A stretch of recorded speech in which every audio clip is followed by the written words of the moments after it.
전능하사 천지를 만드신 하나님 아버지를 내가 믿사오며 그 외아들 우리 주 예수 그리스도를 믿사오니 이는 성령으로 잉태하사 동정녀 마리아에게 나시고 본디오 빌라도에게 고난을 받으사 십자가에 못 박혀 죽으시고 장사한 지 사흘 만에 죽은 자 가운데서 다시 살아나시며 하늘에 오르사 전능하신 하나님 옆에 앉아 계시다가 저리로서 산자와 죽은 자를 심판하러 오시리라.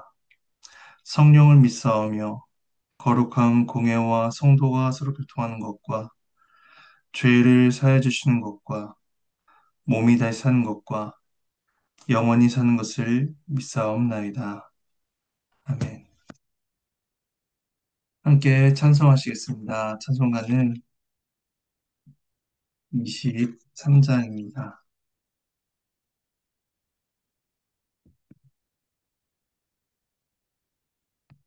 찬송가 23장입니다.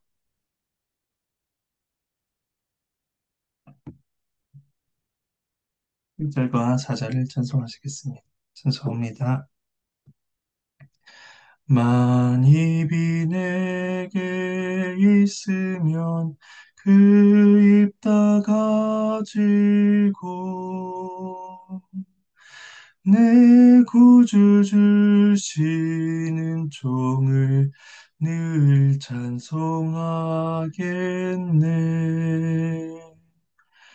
내 죄의 권세 깨뜨려 그 결박 푸시고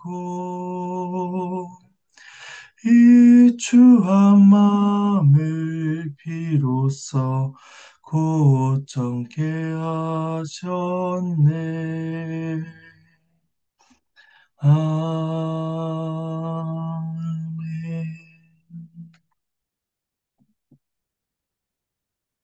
잠시 기도하시겠습니다. 하나님의 은혜에 감사를 드립니다. 이 시간 요한계시록 말씀을 함께 읽으며 주님의 뜻을 구합니다. 우리를 깨우쳐 주시고 주의 뜻을 분별하여 우리의 믿음과 삶에 적용하도록 도와주시옵소서. 감사드리옵고 이 모든 말씀 예수님의 이름으로 기도합니다. 아멘.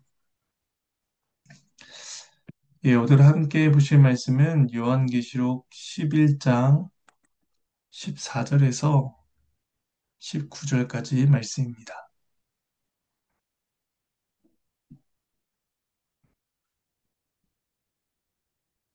요한계시록 11장 14절에서 19절 말씀입니다. 함께 말씀을 나누겠습니다. 오늘 본문은 일곱째 나팔이 불리는 환상이 나옵니다. 네, 그 전에 울렸던 여섯째 나팔은 9장 12절 단락에 기록되어 있습니다. 그 여섯째 나팔이 불리고 나서 그 사이에는 두루마리와 두 증인에 관한 기사가 10장 1절부터 11장 14절까지 이제 삽입되어 있습니다. 이것은 6장에서 7장 그 단락에서 보았던 구조와 유사해 보입니다. 여섯째 이인 심판이 행해진 후에 곧바로 일곱째 이인 심판이 나오지 않고 7장에서 14만 4천 명에 대한 기사가 나왔기 때문입니다. 마찬가지로 여섯 번째 나팔이 불린 후 잠시 멈춰졌던 나팔 심판이 이제 다시 집행이 됩니다. 14절 말씀을 봉독하겠습니다. 둘째 화는 지나갔으나 보라, 셋째 화가 속히 이르는도다.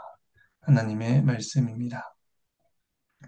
8장 13절에서 예고된 세 개의 화 중 두 개의 화가 끝났지만 아직 하나의 화가 남아 있습니다. 셋째 화가 임할 것인데 여기서 특별히 속히라는 부사가 추가되어 있습니다. 이것은 하나님의 심판이 임박했으며 또 신속히 이루어진다라는 것을 보여주고 있습니다.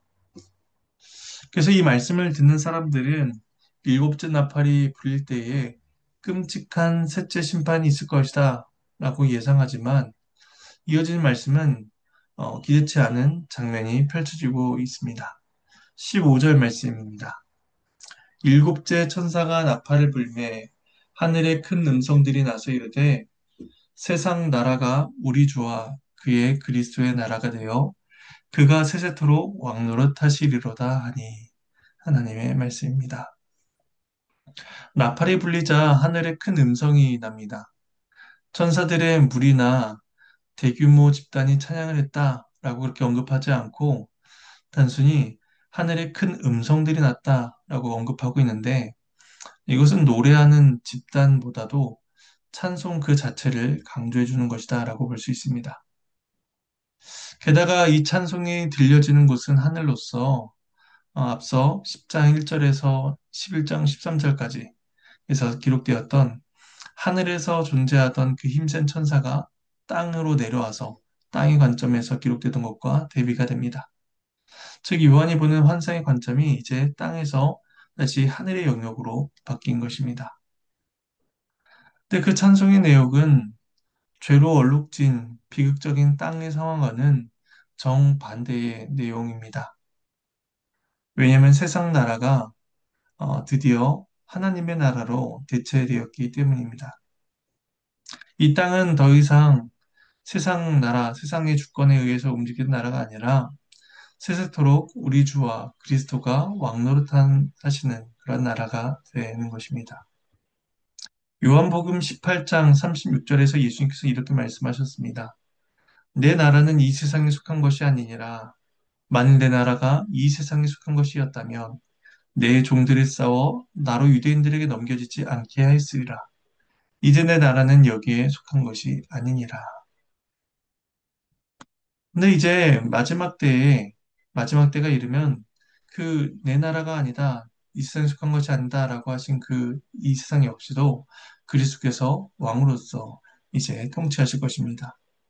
물론 지금도 하나님께서는 이 세상을 통치하시는 주권자이십니다. 하지만 그리스도의 재림과 더불어서 새 하늘과 새 땅이 임하게 될 때에 완전한 하나님의 나라가 완성되는 것을 말씀하고 있는 것입니다. 그런 점에서 이 15절의 찬송은, 본문 15절의 찬송은 예수님께서 가르쳐 주신 기도의 내용이 성취되는 때다라고도 할 수 있을 것입니다. 예수님께서는 기도를 가르쳐 주시길 나라가 임하시오며 뜻이 하늘에서 이루어진 것 같이 땅에서도 이루어지이다. 이렇게 기도할 것을 가르쳐 주셨기 때문입니다. 제 모든 인류의 역사와 문화, 정치와 관련 모든 영역이 하나님의 절대적인 주권의 통치를 받게 될 것이며 마지막 나팔이 불릴 그때에 세세토록 왕노릇하실 그리스도를 향한 풍성이 울려 퍼지게 될 것입니다. 다니엘은 7장 13, 14절에서 인자의 오심과 같이 관련하여 이렇게 예언하였습니다. 제 말씀을 읽어드리겠습니다. 내가 또 밤 환상 중에 보니 인자 같은 이가 하늘 구름을 타고 와서 옛적부터 항상 계신 이에게 나아가 그 앞으로 인도되매 그에게 권세와 영광과 나라를 주고 모든 백성과 나라들과 다른 언어를 말하는 모든 자들이 그를 섬기게 하였으니 그의 권세는 소멸되지 아니하는 영원한 권세요 그의 나라는 멸망하지 아니할 것이니라. 이처럼 다니엘은 예수 그리스도의 오심과 또 그가 다스리실 나라와 그 권세에 대해서 예언하였습니다. 이 땅의 모든 권세와 영광을 받으실 분은 즉 하나님 한 분이신 것입니다. 그러므로 이 땅을 살아가는 모든 성도들은 그리스도께서 영원토록 왕노릇하실 그날을 바라보며 살아가야 하는 것이고 또 그로 인해 우리에게 소망이 있고 위로가 있음을 우리는 기억해야 하는 것입니다. 16절과 17절 말씀을 봉독하겠습니다. 하나님 앞에서 자기 보좌에 앉아있던 24장로가 엎드려 얼굴을 땅에 대고 하나님께 경배하여 이르되 감사하옵나니 옛적에도 계셨고 지금도 계신 주 하나님 곧 전능하신 이여 친히 큰 권능을 잡으시고 왕노릇 하시도다. 하나님의 말씀입니다. 먼저 자기 보좌에 앉아있던 24장로들이 엎드려 하나님께 경배를 합니다. 그들이 앉아있던 보좌는 하나님으로부터 주어진 것이기 때문에 그 보좌에서 내려와 주 앞에 엎드린다는 것은 이제 모든 권세와 찬송 영광을 하나님께만 돌려드린다라는 것입니다. 장로들이 하나님께 감사를 드리는데 먼저 그들은 옛적에도 계셨고 지금도 계신 주 하나님이라고 그렇게 부릅니다. 이러한 표현은 요한계시록에 자주 나오는 표현인데 조금 차이가 있음을 보게 됩니다. 예를 들어 요한계시록 1장 4절, 1장 8절, 4장 8절에서는 이렇게 표현을 합니다. 이제도 계시고 전에도 계셨고 장차 오시리이다 라고 하면서 과거와 현재, 미래를 모두 포함하여서 표현하는 것을 볼 수가 있습니다. 이것은 역시 역사의 주권자이신 하나님께서 세세토록 주권적이신 그 권세를 가지고 있음을 보여주는 것이죠. 그런데 오늘 본문 17절에서는 옛적과 지금은 언급되고 있는데 장차 오시리다라는 표현은 생략되어 있습니다. 이처럼 미래적인 의미가 생략된 것은 이제 일곱 나팔 재앙이 풀리고 하나님의 완전하고 영원한 통치가 시작되기 때문입니다. 그러니까 장차 오시리가 아니라 이미 오셨기 때문에 그 표현이 생략되어 있는 것이죠. 이제 감사의 이유가 이어서 나옵니다. 전능하신 이여 친히 큰 권능을 잡으시고 왕노릇하시도다. 하나님은 전능하시며 왕이신 분이십니다.